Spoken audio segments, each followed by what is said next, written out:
If you are over 65, the milk you pour into your coffee, cereal, or smoothie can quietly help or harm your bone, muscle, cardiovascular, and digestive health. Choices that once seemed simple now matter much more because as we age, our nutritional needs change. Science shows that the body needs more protein to preserve muscle mass and prevent frailty, while calcium and vitamin D become essential to maintain strong bones. Experts recommend that older adults consume at least 1.0 to 1.2 grams of protein per kilogram of body weight per day, and up to 1.5 grams per kilogram in cases of illness recovery or risk of muscle loss. Dairy proteins, especially whey, are rich in leucine, a key amino acid for stimulating muscle synthesis. In addition, most adults over 71 should aim for about 1,200 milligrams of calcium daily, plus around 800 IU of vitamin D.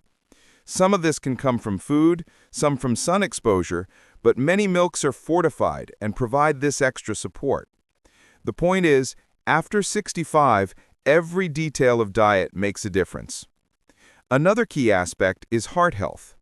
Aging increases the risk of cardiovascular disease, and institutions like the American Heart Association emphasize the importance of limiting saturated fat and added sugar, both of which can be present in some kinds of milk. So it's not enough to just choose any milk. It's necessary to differentiate those that contribute to health goals from those that work against them. A first fundamental precaution is to avoid raw or unpasteurized milk.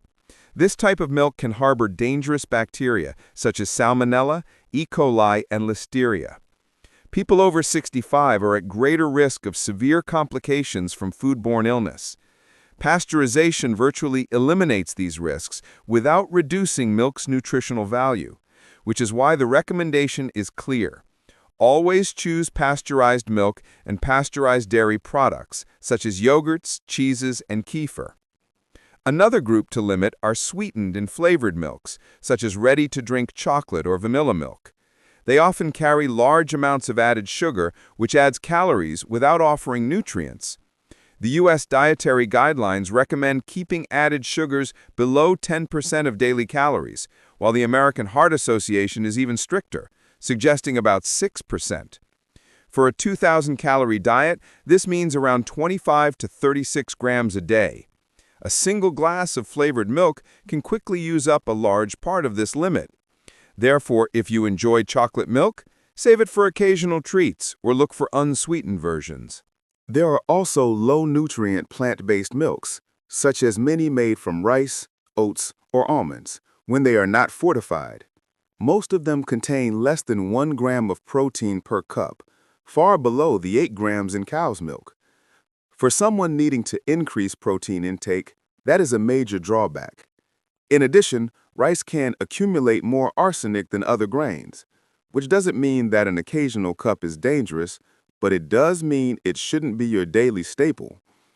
Fortified versions can help, but it's important to read the label, check for added calcium and vitamin D, and whether extra protein has been added. Another option to avoid as a milk substitute is cream, or half and half, used in coffee. These products are high in saturated fat and low in protein. If consumed in large daily amounts, they can contribute to increased LDL cholesterol and, at the same time, do not help you meet the protein target so important after 65. Using cream in a recipe or a small splash in coffee is not a problem, but using it as your daily milk is not the best choice. On the other hand, there are choices that deserve a permanent place in the routine. Pasteurized skim or low-fat milk enriched with vitamin D is one of the best options. It provides about 8 grams of protein per cup, natural calcium, and vitamin D when fortified. In addition, by choosing versions with less fat, you preserve the nutritional benefits by reducing saturated fat intake. It is important to check the label for vitamin D added and that the milk has around 300 milligrams of calcium and 8 grams of protein per serving. For those with lactose intolerance, lactose-free milk is an excellent alternative. It contains the same nutrients as regular milk, but the lactose is already broken down, which makes it easier to digest and prevent symptoms such as gas and bloating. Many people find they tolerate this milk better without losing nutritional benefits. The taste is slightly sweeter, but that does not mean more sugar in the product. Fermented dairy also deserves attention. Pasteurized unsweetened yogurts in kefir provide protein, calcium, and probiotics that may support gut health. Studies suggest that regular consumption may have beneficial effects on muscles, blood pressure, and even mood. The key is choosing plain versions without syrups or added sweeteners. The flavor can be balanced with fresh fruit, cinnamon, or seeds. Kefir in particular has gained scientific interest for its potential benefits in older adults, although studies are still at an early stage. Among plant-based milks, unsweetened fortified soy milk is the one that comes closest to cow's milk in nutritional value. It provides 7 to 9 grams of protein per cup, plus calcium and vitamin D when fortified. This makes it the best option for those who don't consume dairy due to choice or intolerance. Oat or almond versions may be used for flavor variety, but they should not be your main protein source. When shopping, a few practical tips are worth remembering. Always look for around 8 grams of protein per cup of milk. Check for calcium and vitamin D fortification. Prefer lower saturated fat versions if cholesterol is a concern, and avoid added sugar. And above all, make sure they are pasteurized.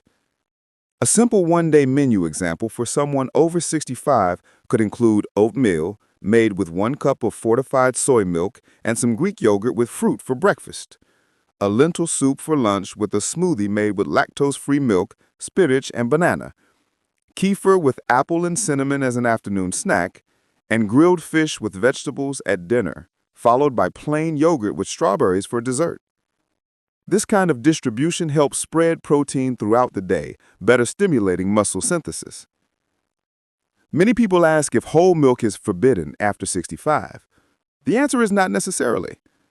Research on milk fat is still complex, but in general, official recommendations continue to emphasize moderation with saturated fats, especially for those with high cholesterol or cardiovascular history.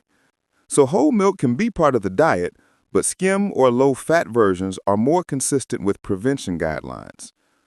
Other common doubts include lactose intolerance. It is not necessary to give up all dairy since hard cheeses, yogurt, and lactose-free milk are usually well tolerated.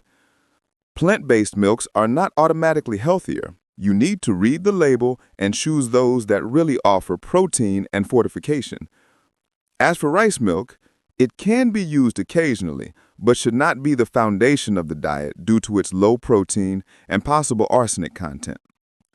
Finally, it is important to emphasize that daily milk and dairy consumption should be thought of within a balanced dietary pattern, proteins distributed throughout meals, adequate intake of fruits, vegetables, whole grains, and healthy fats. Avoiding raw milk, sweetened varieties, unfortified plant milks, and using cream as a substitute helps reduce risks. On the other hand, including pasteurized low-fat milk, lactose-free milk, plain yogurt and kefir, and fortified soy milk creates a strong foundation for preserving bone, muscle, and heart health after 65.